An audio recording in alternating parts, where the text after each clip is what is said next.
रमन सड़क पर मोबाइल से बात करते हुए जा रहा था। तभी अचानक पीछे से मोटरसाइकिल पर तेज स्पीड में दो लोग आते हैं और उसका मोबाइल छीनकर भाग जाते हैं। रमन चिल्लाता हुआ उनके पीछे दौड़ता है और सड़क के किनारे पड़ा हुआ एक पत्थर उठाकर उन पर मारता है। पत्थर जाकर पीछे वाले आदमी के सिर पर लगता है, लेकिन उसने हेलमेट पहन रखा था, उसे कुछ फर्क नहीं पड़ता। वो लोग मोटरसाइकिल को और तेज कर देते हैं और कुछ ही सेकंड में रमन के सामने से गायब हो जाते हैं। रमन बहुत परेशान हो जाता है और पब्लिक टेलीफोन बूथ में जाकर डिटेक्टिव मेहुल को कॉल लगा देता है। सर, इस वक्त मैं जेपी रोड वाले पब्लिक बूथ से बात कर रहा हूँ, आप जल्दी आ जाइए।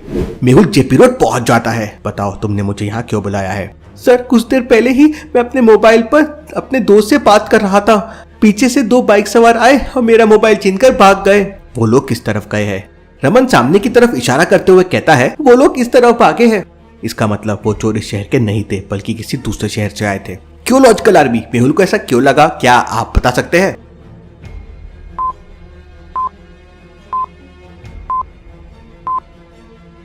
रमन ने जिस तरफ इशारा करते हुए बताया था, उसी रोड के ऊपर एक बहुत बड़ा बोर्ड लगा हुआ है, दोबारा इस शहर में आकर हमें सेवा का मौका जरूर दीजिए। इसका मतलब हमारे शहर का बॉर्डर यहीं तक था, वो लोग दूसरे शहर की तरफ भाग गए हैं। मेहुल उस रोड के बॉर्डर तक जाता है और वहीं पे खड़ा हो जाता है। तभी उसकी नजर रोड के किनारे पर पड़ती है और उसे वहाँ कुछ दिखाई देता है। तो क्या आप बता सकते हैं कि मेहुल को वहाँ क्या दिखाई देता है? ध्यान से देखिए लॉजिकल आर्मी।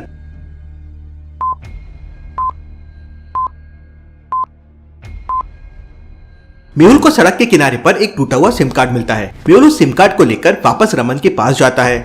क्या ये सिम कार्ड तुम्हारा है? जी सर, ये सिम कार्ड तो मेरा ही है। देखिए, इस पर रेड कलर का इंक मार्क भी है। इसका मतलब चोर बहुत शातिर है। उन्होंने मोबाइल छीनते ही तुरंत थोड़ी ही दूरी पर मोबाइल से सिम कार्ड निकाला और तोड़कर फेंक दिया।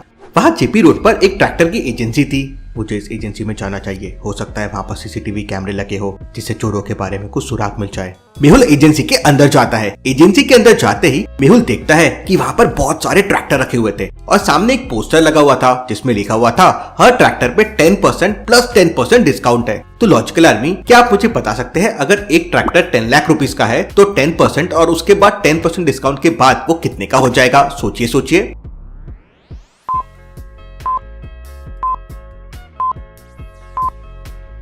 $10 लाख का 10% होता है 1 लाख, तो 9 लाख हो गया। और 9 लाख में से वापस 10% का डिस्काउंट मतलब 90 के माइनस, तो वो हो जाएगा 8,10,000। मेहुल वहाँ के मैनेजर से कहता है, मैं डिटेक्टिव मेहुल हूँ, मुझे एजेंसी के बाहर लगे सीसीटीवी कैमरे को चेक करना है। अभी थोड़ी देर पहले इस एजेंसी के सामने से दो बाइक सवार एक आदमी का मोबाइल छीनकर भागे हैं। सॉरी सर, लेकिन एजेंसी के बाहर लगा सीसीटीवी कैमरा काफी दिनों से खराब है।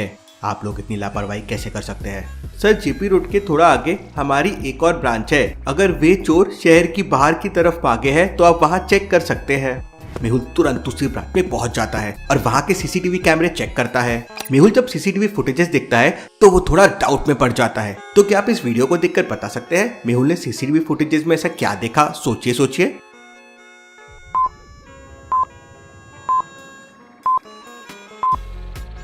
ध्यान से देखिए, वो दोनों मोबाइल चोर ब्रांच के सामने वाले छोटी सी पान की दुकान पर खड़े हुए हैं और उनमें से एक आदमी पान मसाला खरीद रहा है, जबकि दूसरा मोटरसाइकिल की नंबर प्लेट बदल रहा है।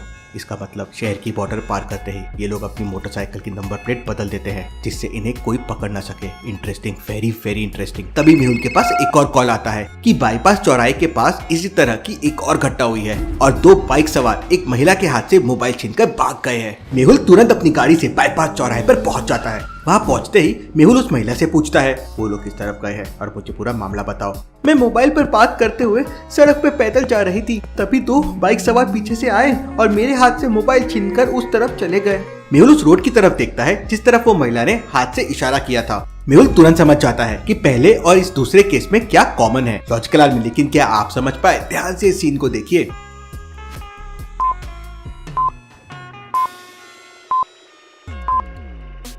ये रास्ता भी शहर की बॉर्डर पे है और जेपी रोड वाला रास्ता भी शहर की बॉर्डर पे था। इसका मतलब वो मोबाइल चोर बॉर्डर पे मोबाइल छीनकर यहाँ से भाग रहे हैं। बाईपास चौराहा शहर का काफी जाना माना चौराहा था। वहाँ पर बहुत सारे सीसीटीवी कैमरे लगे हुए थे। मेहुल वहाँ के सीसीटीवी फुटेजेस चेक करता है तो वो देखता है कि उन चोरों ने हेलमेट पहन रखा था और उनकी बाइक पर कोई नंबर प्लेट नहीं था। इन चोरों की मोटरसाइकिल में तो कोई नंबर ही नहीं है, मैं इनका पता कैसे करूंगा? मेहुल उन चोरों की फुटेजेस को फिर से देखता है। अरे, ये तो वही चोर है जिन्होंने जेपी रोड पे भी रमन का मोबाइल छीना था। तो क्या आप बता सकते हैं मेहुल को ऐसा क्यों लगा? जेपी रोड वाले मोबाइल चोर और बाईपास वाले चोर दोनों एक ही है। सोचिए सोचिए लॉजिकल आर्मी।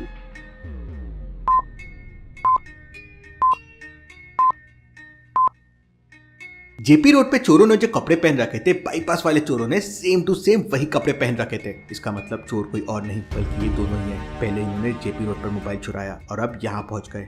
लेकिन मेहुल को समझ नहीं आ रहा था कि इन लोगों को पकड़ा कैसा जाए। मेहुल वहीं पास की दुकान पर चाय पीने लगता है और उसी दुकान पर एक टीवी लगा हुआ था जिसमें न्यूज चल रही थी।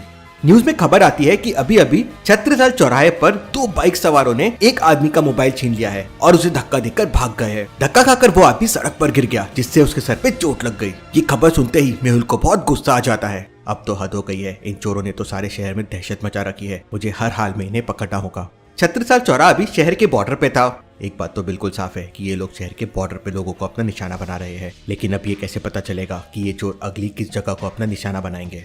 शहर की बॉर्डर से बाहर की तरफ 5 रास्ते जाते हैं, जिनमें से 3 रास्तों पर चोरी हो चुकी थी। बाकी 2 रास्ते बचे हुए थे। पहला है शहनाई गार्डन और दूसरा है पन्ना नाका। तो क्या आप बता सकते हैं वो मोबाइल चोर शहर के अगले किस बॉर्डर पे चोरी करने के लिए जा सकते हैं? शहनाई गार्डन या पन्ना नाका? सोचिए सोचिए लॉजिकल आर्मी।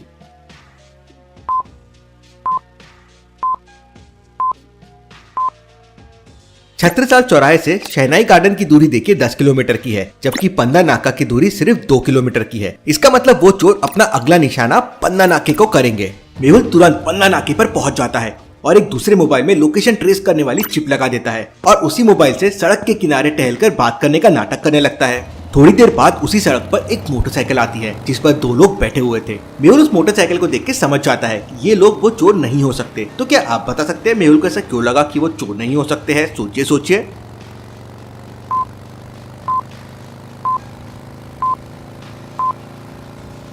ध्यान से देखिए, मोटरसाइकिल पर 2 लोग तो है, लेकिन आगे वाले व्यक्ति ने हेलमेट पहन रखा है जबकि पीछे वाले ने हेलमेट नहीं पहना हुआ है। अगर ये लोग चोर होते तो पीछे वाला व्यक्ति भी अपना चेहरा कभी नहीं दिखाता, वो हेलमेट पहन के जरूर आता जैसे पिछली चोरियों में हुआ था। थोड़ी देर बाद एक और मोटरसाइकिल वहाँ पे आती है जिसपे 2 लोग थे और दोनों ने हेलमेट पहन रखा था। मेहुल सावधान हो जाता है, लगता है यही वो दोनों चोर है। मेहुल जानबूझकर मोबाइल पर बात करते हुए सड़क के किनारे जाता है और उन लोगों के और करीब जाता है। उस बाइक में जो व्यक्ति पीछे बैठा हुआ था वो तेजी से मेहुल के हाथ से मोबाइल छीन लेता है और आगे वाला मोटरसाइकिल को और तेज चलाने लगता है। मेहुल भी तुरंत अपनी मोटरसाइकिल से उनका पीछा करता है। थोड़ी देर बाद वो चोर बॉर्डर क्रॉस करके शहर से बाहर एक बस्ती में गायब हो जाते हैं। मेहुल भी उसी बस्ती में पहुंच जाता है। मेहुल अपना दूसरा मोबाइल निकालता है और वो पता कर लेता है कि वो लोग किस घर के अंदर छुपे हुए हैं। तो क्या आप बता सकते हैं मेहुल को ये कैसे पता चला कि चोर कौन से घर के अंदर है? सोचिए सोचिए।